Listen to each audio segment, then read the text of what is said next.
Garfield, why are you on pole? I'm taking a red pill, John. Huh, what? That's retarded, Glorfeld. Everyone knows that site is just full of wackos and Nazis. Keep living in your hug box, John. I prefer the seriality in its entirety rather than creating a bubble for myself. Like you too pathetic to encounter anything that even slightly contradicts your worldview. That wasn't called for. You're the one who called me retarded, John. Would you like to hear what I've learned so far? Go ahead. Cat!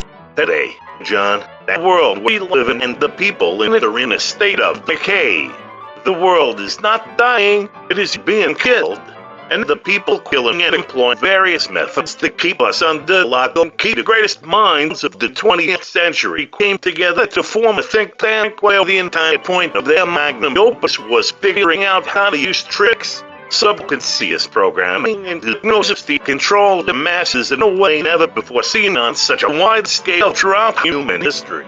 The feminist movement was possibly the most successful troll of all time.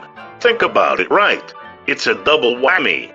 First, you destroyed the family unit, thus making your populations way easier to control. Secondly, you've just doubled the amount of people you can get money from through taxes. Women having less children also gives you the excuse to flood every country infected with this mind virus with immigrants to save the economy, because there is no longer a new generation of workers. Women are told that the best thing they can do for their own lives is to murder their unborn children, sell their bodies to men for freedom from them, and the unattainable gold standard of success set for them is to be as good as the man. Not only do they have the wool pulled over their eyes, they will lay down their lives fighting off the people with the shears. Feminism was not a grassroots, people-led movement.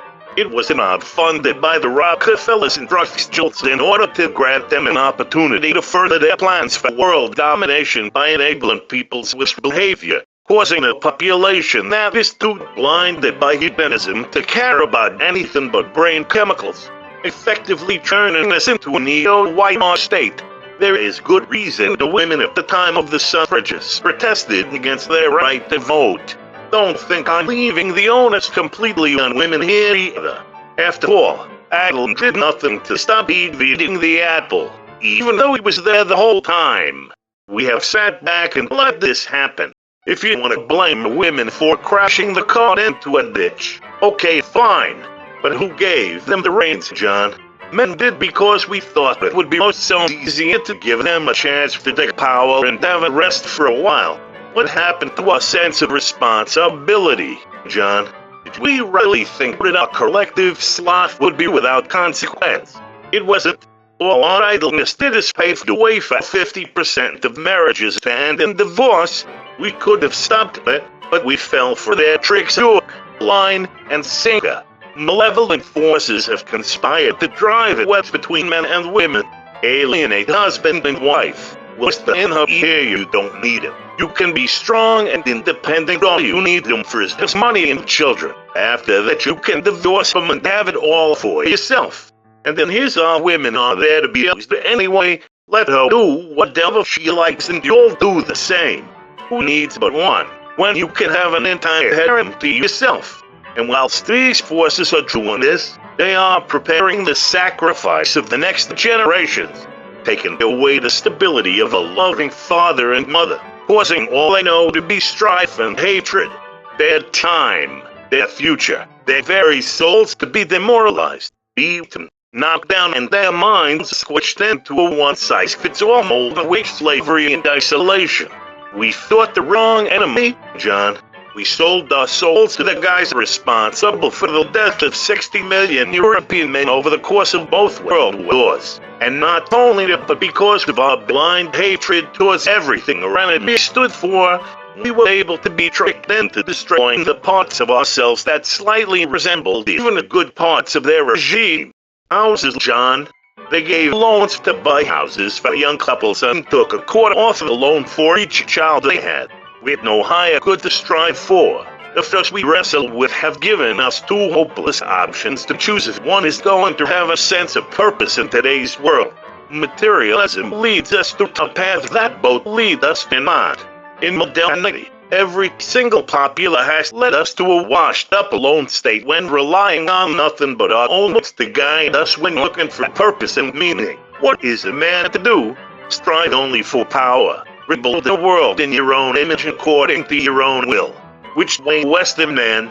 Do you forsake your fellow man, caring for nothing but your own hedonistic impulses? Satisfying your every whim desire using the money you earn trampling on the backs of others?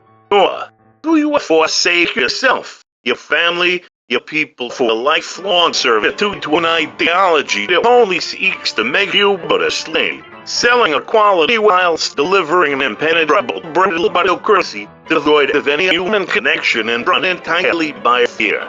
Neither seems like a good option, does it? Even our ability to revolt against such evil has been taken from us when given the opportunity to protest this regime. Our youth are instead transformed into another arm for this anarcho-tyrannical machine. They manipulate rage in such a way that drives us against ourselves, and serves only to further the root causes of their angst. It seems hopeless, doesn't it? What is the solution for such a deeply ingrained denial of self-preservation and decay? Is there any way to combat such degeneracy? How do you not stew in lamentation for the sake of your fallen lands?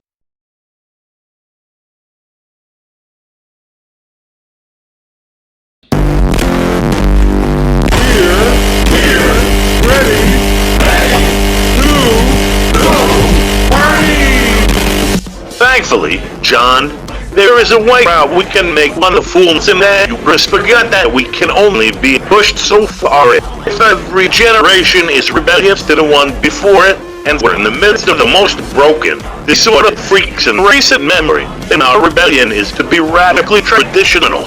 We need to go back to church. You need to call Liz, John, and marry her and trust in God to have more children than you can afford and make the decision to better yourself for the sake of something greater. Remember that our greatest enemy is ourselves. If we declare rebellion against our own passions, then it matters not how much some may tempt us. If we are able to say no to ourselves, we will be able to say no to them too. So get up, John. Remember the words of MJ if you want to make the world a better place. Take a look at yourself and make that change. Make the change, John. Vow every day to be a greater man than you were yesterday. Ask God for help in your battle against your flesh, and remember that even if you fall, getting back up is more important. Ride the tiger. Keep the faith. Glory to God.